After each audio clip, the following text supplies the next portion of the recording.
Hello दोस्तों, आज हम पढ़ने जा रहे हैं ट्रांसड्यूसर क्या है और प्रतिबाधा सुमेलन के लिए व्यंजक कैसे प्राप्त कर सकते हैं।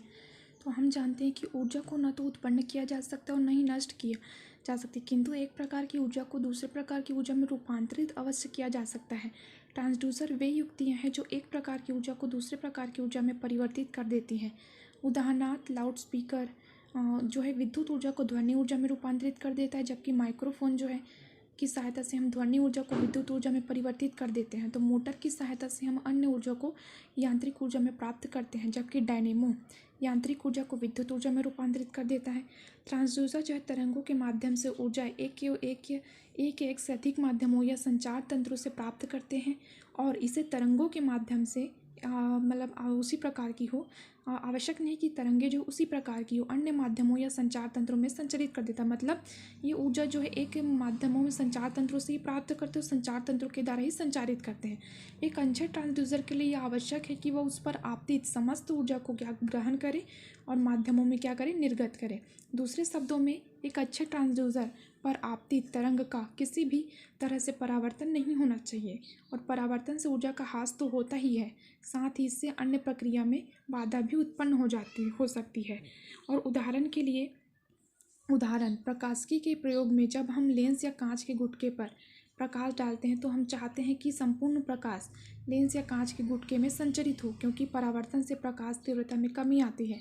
साथ ही परावर्तित प्रकाश उपकरण की क्षमता का भी प्रभावित कर सकता है।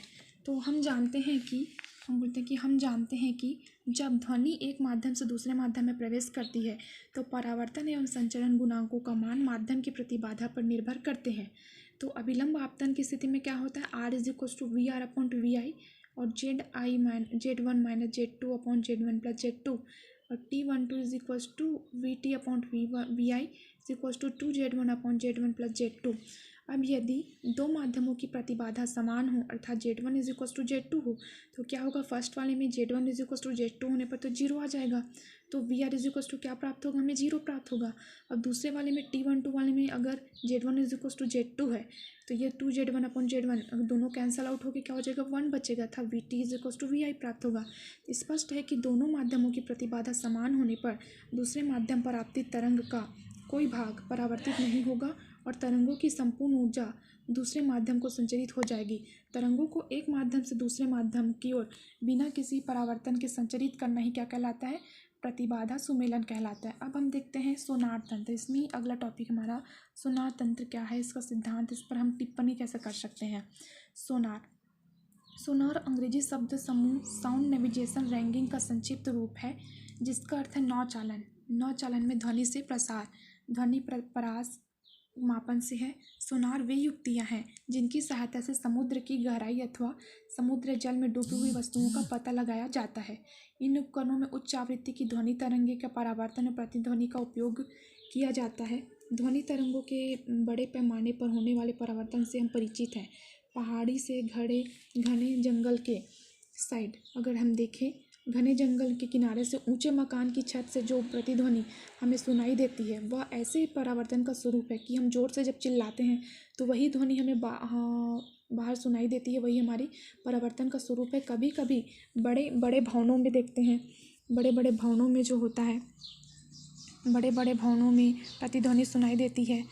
जब हम देखते हैं तो ऐसे तो कमरे में फर्श से भी, दीवार से या छत से ध्वनि का परावर्तन बराबर होता रहता है, किंतु साधारण इससे ध्वनि का अस्तित्व काल बढ़ा हुआ प्रतीत होता है, जिसे अनुरणन या गूंज कहते हैं। हमें प्रतिध्वनि केवल तब सुनाई देती है जब काफ़ी प्रबल परावर्तित ध्वनि हमारे पास मूल ध्वनि से इतनी बात पहुँचे कि कान को वे ध्वनियाँ बिल्कुल अलग अलग मालूम पड़े। तो इसके लिए जो है दोनों के बीच में, मतलब मूल ध्वनि और जो हम परावर्तित ध्वनि है, दोनों के बीच में 1/15 सेकेंड का अंतराल होना चाहिए। तो जल में ध्वनि के संचरण संबंधी प्रयोगों का प्रारंभ होते ही समुद्र की तली से आई हुई प्रतिध्वनि को सुन सकने की संभावनाओं की ओर वैज्ञानिकों का ध्यान आकर्षित हुआ। जब वैज्ञानिकों ने देखा कि जल में ध्वनि का संचरण संभव है तो उन्होंने इस ओर ध्यान आकर्षित किया। यदि समुद्री जल में ध्वनि का वेग ज्ञात हो तो समुद्र पृष्ठों पर ध्वनि उत्पन्न करके समुद्र की तली से आई हुई प्रतिध्वनि को सुनने के बीच का समय अंतराल ज्ञात कर समुद्र की गहराई ज्ञात की जा सकती है, मतलब उसमें जो उत्पन्न ध्वनि और प्रतिध्वनि जो आई उसके बीच जो समय अंतराल ज्ञात कर हम समुद्र की गहराई ज्ञात कर सकते हैं। इस कार्य हेतु उच्च आवृत्ति की परस्रव्य ध्वनि तरंगों का उपयोग किया जाता है। इस विधि में समुद्र में डूबे हुए जहाज, पनडुब्बी आदि का भी पता लगाया जा सकता है। यदि समुद्र जल में ध्वनि तरंग का वेग v हो और साम्यावस्था t हो तो समुद्र की गहराई h = vt/2 होगी। धन्यवाद।